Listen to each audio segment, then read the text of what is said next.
আজকের জয় বাংলার মানুষের জয়, বাংলার নেত্রী মমতা বন্দ্যোপাধ্যায়ের জয়। যে বঞ্চনা বাংলার মানুষের ওপরে করছে প্রত্যেকটা ক্ষেত্রে, তার বিরুদ্ধে লড়াই। এবং হাইকোর্ট বলার পরে তারা সুপ্রিম কোর্টে গেছে। সুপ্রিম কোর্টও বলল না, অন্যায়, মোদী সরকার তুমি যা করছো অন্যায়। গরিব মানুষের পেটে লাথি মারাটা রাজনীতি নয়, রাজনৈতিক স্বার্থে তোমরা এই কাজ করছো। যেহেতু তোমাদের 200 পার পকার পার হয়ে গেছে, তাই তোমরা এখন বাংলার মানুষকে বঞ্চনা করছো।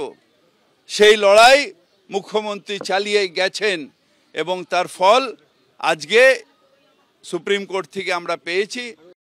যতদিন ধরে আটকে রেখেছিল টাকাটা, সেই টাকার জন্য গরিব মানুষের কাছে, শ্রম দেয়া মানুষের কাছে দুঃখ প্রকাশ করে সুদসহ সেই টাকা অবিলম্বে পশ্চিমবঙ্গকে দিয়ে দেওয়া উচিত। বিজেপি আবার প্রমাণ হলো এরা নিয়মের বাইরে গিয়ে রাজনৈতিক প্রতিহিংসায় পশ্চিমবঙ্গের প্রতি বঞ্চনা, অপমান, ঘৃণা এই বিজেপি করে।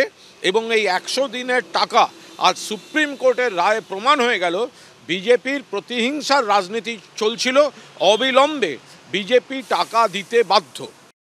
সুপ্রিম কোর্ট আজকে ইউনিয়ন অফ ইন্ডিয়া যে এসএলপিটা ফাইল করেছিল, যেটা কলকাতা হাইকোর্ট অর্ডার দিয়েছিল যে 1 আগস্ট থেকে 100 দিনের কাজের টাকা দিতে হবে, সেই এসএলপি ডিসমিস করে দিয়েছে। 30 সেকেন্ডও টাইম নেয়নি, মানে ব্রিফ খুলতে খুলতে দেখি এসএলপি ডিসমিস। সলিসিটর জেনারেল একটু চেষ্টা করছিল, কিন্তু কোন জজ কোনো কথাই শোনেনি। এরপর যেটা আছে প্রি 1 আগস্ট, ওগুলো নিয়ে আমাদের অ্যাপ্লিকেশন ফাইল করা আছে। এরপর সেটা হিয়ারিং হবে, আমরা চেষ্টা করব কলকাতা হাইকোর্টে হিয়ারিং করান, তাহলে ডিউজ যেগুলো আছে সেগুলো হবে। এই যে কেন্দ্রীয় সরকার এবং বিজেপির নেতারা যা অসাংবিধানিক কাজ করেছে বাংলার মানুষের স্বার্থের বিরুদ্ধে, যে আজ তা প্রমাণিত।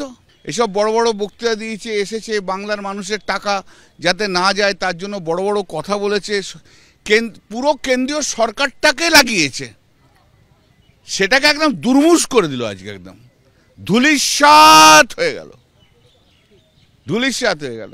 আর বিজেপির নেতাদের গালে দুটো বড় বড় থাপ্পড় পড়লো।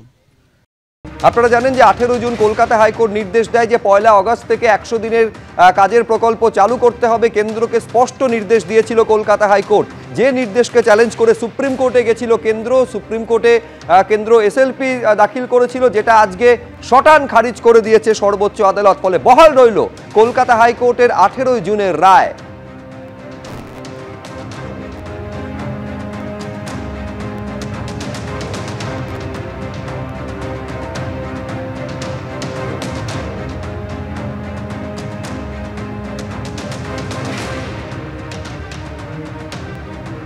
একশো দিনের কাজের টাকা গরিব মানুষের টাকা। ভারতীয় জনতা পার্টির পরিচালিত কেন্দ্রের সরকার সর্বদাই গরিব মানুষের টাকা গরিব মানুষের কাছে যাক সেটাই পেয়েছে। কলকাতা হাইকোর্ট যে রায় দিয়েছিল, সেই রায়ের মধ্যে একটি কথা বারংবার উল্লেখিত হয়েছে, সেটা হচ্ছে আর্থিক অনিয়ম যাতে না হয় সেই ব্যাপারে সর্বদা সতর্ক দৃষ্টি রাখতে হবে। এই কথাটা পুনরুল্লেখিত হলো যে আর্থিক অনিয়ম ছিল, এই বিষয়টি আরেকবার প্রতিষ্ঠিত হলো সুপ্রিম কোর্টের এই রায়ের মধ্যে। আজকের জয় বাংলার মানুষের জয়, বাংলার নেত্রী মমতা বন্দ্যোপাধ্যায়ের জয়। যে বঞ্চনা বাংলার মানুষের ওপরে করছে প্রত্যেকটা ক্ষেত্রে, তার বিরুদ্ধে লড়াই।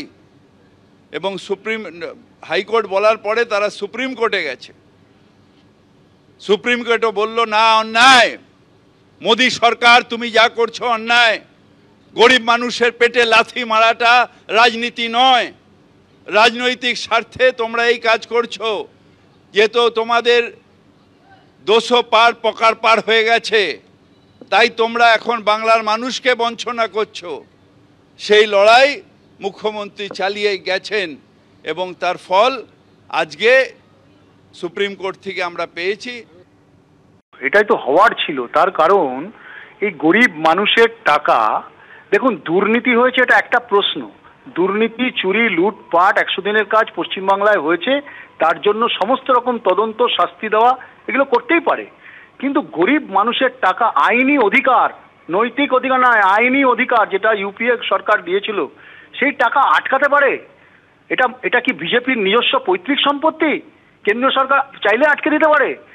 এটা মানুষের টাকা, গরিব মানুষের টাকা, ট্যাক্সের টাকা মানুষের, তার থেকে 100 দিনের কাজ, এটা অধিকার, সাংবিধানিক অধিকার, সেই টাকাকে আটকে দিয়েছে।